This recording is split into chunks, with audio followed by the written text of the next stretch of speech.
Bismillahirrahmanirrahim. Assalamualaikum warahmatullahi wabarakatuh. Alhamdulillahirabbil alamin wassalatu wassalamu ala nabiyyina Muhammadin wa ala alihi washabihi ajma'in. Amma ba'd. Allahumma la sahla illa ma ja'altahu sahla wa anta taj'alul hazna idza syi'ta sahla. Sahabat, insyaallah pada kesempatan kali ini kita akan mengkaji rahasia di balik bacaan ta'awudz sebelum kita membaca Al-Qur'an. Sahabat, setiap kali kita baca Quran, kita selalu atau tentunya akan membaca a'udzubillahi minasyaitonirrajim. Aku berlindung kepada Allah dari godaan syaitan yang terkutuk. Nah, ini memang sesuatu hal yang disunahkan kan ya. Rasulullah SAW selalu membaca ini ketika beliau akan membaca Al-Quran. Dan Allah juga memerintahkan kita dalam surat An-Nahl ayat 97, Allah mengatakan fa idza qara'tal Qur'an fasta'id billahi minasyaitonirrajim. Jika engkau hendak membaca Al-Qur'an, maka berlindunglah kepada Allah dari godaan syaitan yang terkutuk. Selanjutnya Allah mengatakan innahu laisa lahu sultanun 'alal ladzina amanu 'ala rabbihim yatawakkalun.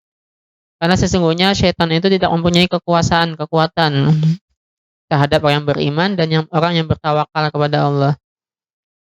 Innama sultanuhu 'alal ladzina yatawallawnahu wal ladzina hum bihi musyrikun. Kekuatan syaitan hanya akan berlaku kepada orang yang menjadikan syaitan sebagai wali temannya dan orang yang musyrik. Nah, sahabat yang dirahmati Allah, maka kenapa Allah perintahkan kita setiap kali baca Al-Qur'an harus membaca ta'awudz? Padahal ini adalah sebuah perbuatan yang baik sekali. Biasanya kalau kita baca ta'awudz itu kan misalnya nih ya, mau masuk ke WC misalnya, baca Allahumma inni a'udzubika minal khubuthi wal khaba'is. Ya Allah, aku berlindung kepadamu dari syaitan laki-laki dan syaitan perempuan. Wajar ya, karena kita akan masuk ke dalam WC, rumahnya syaitan lah ya, tempatnya syaitan berdiam. Maka wajar kita berlindung kepada Allah dari godaan syaitan yang terkutuk ini, dari syaitan laki-laki dan syaitan perempuan. Nah, sementara ibadah-ibadah yang lain itu jarang Allah menyuruh kita membaca ta'awudz. Misalnya nih ya, kita pengen puasa, nggak ada kan ya sebelum puasa kita membaca a'udzubillahi minasyaitonirrajim nawaitu shauma ghadin, nggak ada kan ya. Nggak ada. Atau misalnya nih kita mau zikir, baca ta'awudz dulu, nggak ada. Yang ada baca Quran ini, kalau kita mau baca Quran, maka kita disuruh membaca ta'awudz, membaca perlindungan, meminta perlindungan kepada Allah dari godaan syaitan yang terkutuk.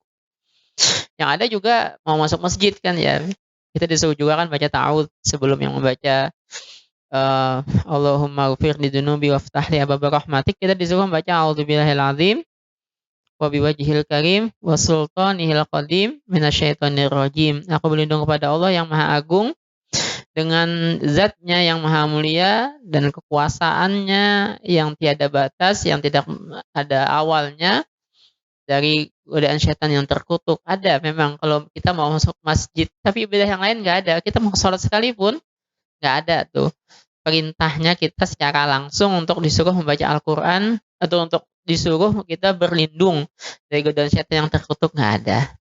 Bahkan ini perintah di dalam Al-Quran sendiri yang menyuruh kita untuk berlindung kepada Allah dari godaan syaitan yang terkutuk. Nah, berlindungnya memang dengan macam-macam redaksi kan ya. Bisa dengan a'udzubillahis samil alim minasyaitonirrajim, atau rabbi a'udzubika min hamazatis syayatin wa a'udzubika rabbi ayahdurun, atau yang sering kita baca tadi a'udzubillahi minasyaitonirrajim. Aku berlindung kepada Allah dari godaan syaitan yang terkutuk. Nah, sahabat, jadi ada apa gitu? Kenapa ini perbuatan baik, perbuatan yang ibadah, tapi kita disuruh berlindung dari godaan syaitan yang terkutuk? Kalau kita misalnya jalan-jalan, kemudian kita berlindung kepada Allah dari godaan syaitan yang terkutuk, ya wajar, karena di jalan banyak kemaksiatan kan ya, kita minta berlindung. Ini enggak, nih ibadah. Maka yang akan kita bahas, yang akan kita kupas ini kenapa nih ya, atau rahasia di balik Allah menyuruh kita membaca ta'awudz setiap kali ingin membaca Al-Quran. Nah, rahasia yang pertama adalah karena syaitan memang sangat tertarik atau sangat bersemangat menggoda orang yang membaca Al-Quran. Sangat bersemangat sekali syaitan. menunjukkan begitu semangatnya musuh kita ini, syaitan ini, menggoda setiap orang yang membaca Al-Quran. Maka karena begitu semangatnya ini, dan kita nggak ngelihat musuh kita ini, maka disuruhlah kita untuk berlindung kepada Allah dari kekuatan syaitan ini. Dan dia sangat bersemangat sekali, sangat berkeinginan sekali menggoda. Sahabat, syaitan menggoda orang yang akan baca Quran ini dari banyak aspek, dari banyak sisi dia akan menggoda. Yang pertama, dia akan menggodanya untuk orang ini membatalkan keinginan untuk membaca Al-Quran. Ketika seseorang ingin membaca Al-Quran, kemudian diwaswasi sama syaitan. Ada ibu-ibu misalnya pengen baca Quran, tiba-tiba anaknya nangis. Itu kadang dikitik-kitikin sama syaitan tuh, diganggu-ganggu sama syaitan, nangis anaknya. Udah wudu, udah pakai mukena, udah rapi, pengen baca Quran. Tiba-tiba anaknya yang sedang tidur mendadak nangis, batal. Itu cara setan yang pertama nih. Atau kita udah siap-siap baca Quran, tiba-tiba kebelet pengen BAB. Itu juga cara setan. Pengen baca Quran, tiba-tiba ada yang manggil, nggak jadi. Itu cara-cara setan, bisa dari dalam diri kita yang diganggunya secara langsung untuk tidak membaca Al-Quran. Tiba-tiba ngantuk segala macem. Atau bisa jadi tadi dari luar, anak kah, suami kah, istri kah, atau ada orang yang manggil kah tadi. Itu godaan-godaan setan itu untuk membatalkan kita membaca Al-Quran. Itu cara setan yang pertama. Nah yang kedua, kalau ternyata kita tetap kekeh juga, tetap kuat juga untuk membaca Al-Quran, maka dia akan menggoda kita untuk cepat-cepat membaca Al-Qurannya. Biar lalu akhirnya kita membaca Qurannya dengan sembarangan, tidak memperhatikan panjang pendeknya, gunahnya lewat, hurufnya juga banyak yang salah jadinya. Pengen cepat selesai. Target kita pengen baca 5 halaman, pokoknya udah pengen biar cepat selesai 5 halaman itu. Nah, sebabnya bisa jadi dari luar tadi atau dari dalam diri kita tadi. Bisa jadi tiba-tiba kebelet, bisa jadi kita mendengar berita apa gitu. Apalah sebabnya, tiba-tiba lapar lah. Hanya pengen cepet-cepet. Tiba-tiba nyium bau makanan, enak banget, pengen masak kayak gitu juga jadinya. Itu cara-cara setan itu. Hanya kita bacanya pengen cepet-cepet. Tidak memberikan hak Quran saat kita membaca Al-Quran ini. Alladzina atainahumul kitab yatlunahu haqqa tilawatih. Tidak memberikan haqqa tilawatih atau pembacaan yang sebenarnya. Al-Baqarah 121 ini ya. Ini cara setan yang kedua. Nah, cara setan yang ketiga, kemudian cepat-cepatnya bukan cepat-cepat pengen bacaannya cepat-cepat enggak, tapi pengen cepat diputuskan gitu. Kalau tadi misalnya targetnya 5 halaman, maka kemudian kita digoda setan nih. Bagus setengah halaman aja biar terputus kita membacanya. Nah, macam-macam juga ini, bisa ngantuk tadi, bisa pusing datang tiba-tiba, apalah gitu. Yang jelas banyak sekali cara setan untuk memutuskan kita dalam baca Al-Quran ini. Nah yang keempat sahabat, setan juga menggoda kita untuk apa? Untuk ria. Tidak ikhlas saat membaca Al-Quran ini. Kita membaca Al-Quran ini pengen dilihat orang, pengen dinilai orang. Ya misalnya seperti kita menghafal lah ya. Kita pengen dinilai guru kita, orang yang rajin menghafal, orang yang tekun. Lalu akhirnya kita bersemangat menghafal Al-Quran. Nah itu ria kan ya. Atau digoda setan juga dengan merusak hati kita juga bukan dengan ria, dengan sombong. Bisa jadi juga. Kita merasa lebih baik daripada teman kita yang sedang tidur. Teman kita tidur di pesantren, teman kita di asrama sedang tidur, kita baca Quran.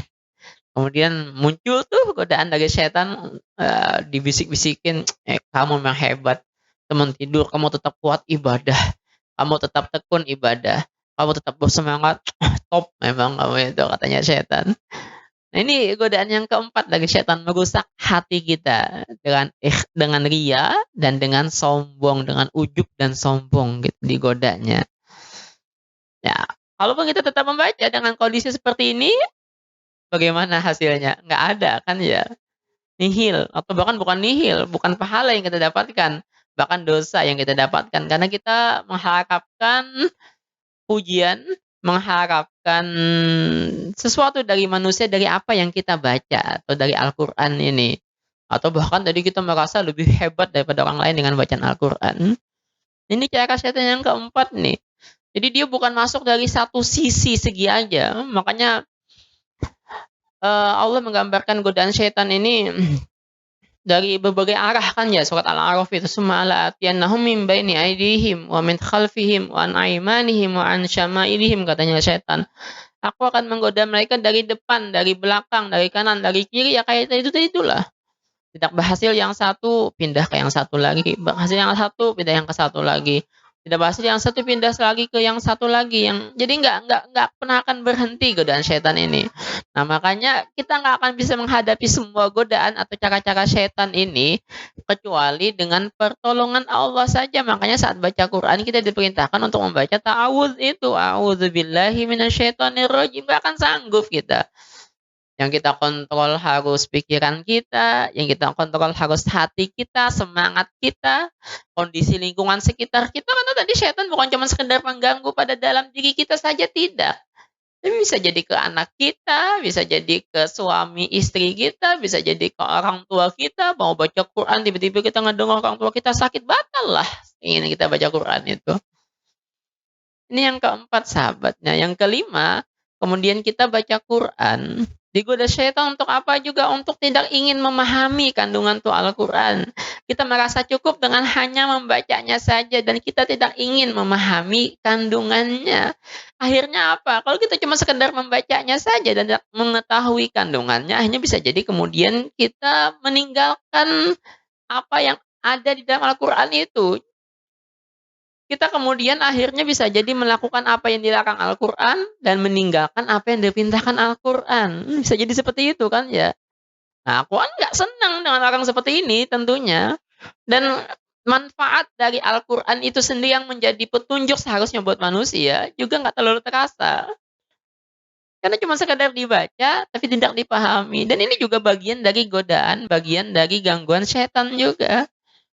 Nah, yang keenam kemudian, kita sudah membacanya, tapi kalau kita tidak mau mengamalkan kandungannya, kita merasa begitu beratnya isi Al-Quran itu untuk diamalkan. Misalnya Al-Quran melarang kita untuk makan riba, kita tetap memakan riba misalnya. Nah, itu juga bagian dari godaan gangguan setan yang akhirnya orang seperti ini kayak gimana jadinya? Dilaknat bahkan bisa jadi sama Al-Quran. Al-Quran dibaca sama dia, tapi apa yang diperintahkan Al-Quran ditinggalkan dan apa yang dilarang Al-Quran dilakukan. Maka ini seperti orang yang membaca Al-Quran kemudian menginjak-injak apa yang dibacanya itu. Ya seperti peraturan sekarang lah ya katanya. Peraturan itu ada untuk dilanggar katanya. Nah, jangan sampai seperti itu Al-Quran. Karena kalau Al-Quran seperti itu ya disepelekan jadinya Al-Quran itu. Nah, ini yang pertama nih sahabat. Karena kita nggak akan bisa menghadapi semua gangguan, godaan, dan semangatnya setan dalam menggoda setiap pembaca Quran ini kecuali dengan pertolongan Allah. Makanya kita disuruh untuk selalu berlindung ketika membaca Al-Quran ini dari godaan setan yang terkutuk. Nah, yang kedua, kenapa kemudian kita disuruh membaca ta'awudz saat membaca Al-Quran? Agar kita sadar bahwa kita nggak punya kekuatan sedikit pun untuk menghadapi segala macam gangguan. Agar kita sadar betapa lemahnya diri kita ini. Agar kita sadar kita nggak bisa membaca Al-Quran kecuali dengan pertolongan Allah saja. Maka kalau kita ingin bisa melawan godaan-godaan syaitan tadi, maka kita minta tolong sama Allah. Dan sadarilah bahwa diri kita itu lemah. Wa khuliqal insanu dha'ifa, dan diciptakan manusia itu dalam kondisi lemah. Ini dulu sahabat yang dapat saya sampaikan. 2 poin. Insyaallah kita sambung pada pertemuan berikutnya pembahasan ini. Semoga bisa diamalkan dan bisa dipahami dengan baik. Semoga bermanfaat. Subhanakallahumma bihamdik asyhadu an la ilaha illa anta astaghfiruka wa atubu ilaik. Wassalamualaikum warahmatullahi wabarakatuh.